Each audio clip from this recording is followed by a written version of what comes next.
You're listening to Oncle Jazz.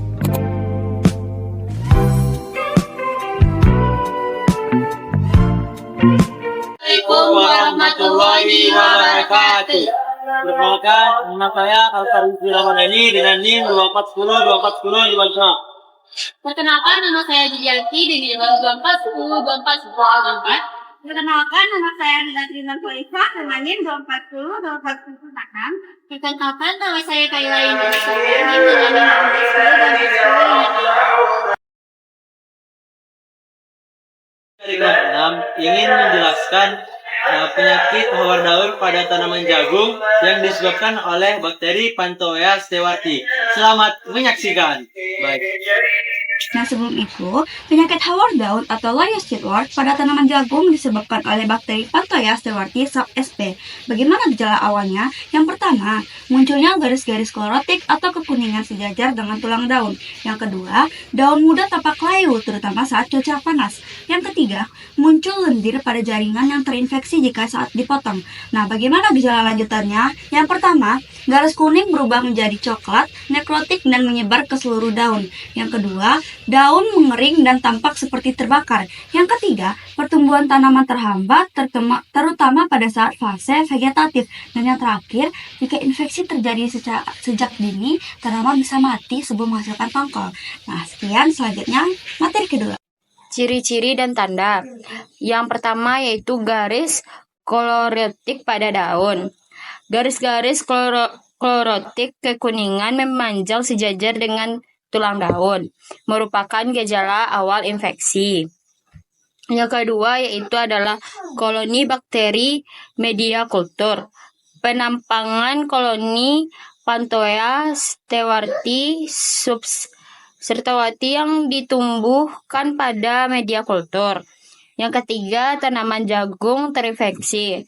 Tanaman jagung yang menunjukkan gejala layu dan pertumbuhan terhambat akibat infeksi bakteri.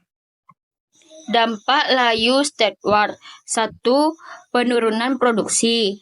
Tanaman yang terinfeksi mengalami pertumbuhan terhambat dan dapat gagal menghasilkan tongkol, mengurangi hasil panen secara signifikan. Yang kedua yaitu adalah kematian tanaman muda. Jika terinfeksi terjadi pada tahap awal pertumbuhan, tanaman bisa mati sebelum mencapai fase reproduksi. Yang ketiga, penyebaran cepat. Penyakit ini mudah menyebar melalui kumbang kutu jagung sehingga dapat menyerang banyak tanaman dalam satu musim tanaman. Yang keempat, kualitas jagung menurun. Jagung yang terinfeksi memiliki bobot rendah dan tidak berkembang sempurna, sehingga kuantitasnya berkurang dan sulit untuk dipasarkan. 5. Kerugian ekonomi. Petani mengalami kerugian akibat penurunan hasil panen dan biaya tambahan untuk pengendalian hama dan penyakitnya. Dan materi pagoninensis. Patogenesis, penempalan dan kolonisasi awal. Bakteri masuk melalui luka akibat gigitan serangga atau kerusakan mekanis. Mereka mulai berkembang biak pada permukaan daun atau batang, penetrasi ke dalam jaringan tanaman. Selanjutnya ada bakteri bergerak ke dalam jaringan vaskular tanaman, terutama xilem. Mereka menghasilkan exopolis sakarida atau IPS yang membantu membentuk biofilm dan melindungi bakteri dari pertahanan tanaman. Penyumbatan pembuluh xilem. Exopolisakarida yang dihasilkan menyebabkan penyumbatan aliran air dan nutrisi dalam xilem. Ini menyebabkan gejala layu pada tanaman. Selanjutnya itu produksi toksin dan enzim. Bakteri menghasilkan enzim pektinase dan selulase yang merusak dinding sel tanaman. Selanjutnya ada serangga vektor. Kumbang kutu jagung atau Chaetogenema pulicaria adalah vektor utama yang membawa bakteri dari tanaman terinfeksi ke tanaman sehat. Serangga ini menggigit jaringan tanaman dan meninggalkan bakteri di luka yang terbentuk benih terinfeksi. Bakteri dapat bertahan dalam benih dan menyebabkan infeksi sejak fase perkecambahan.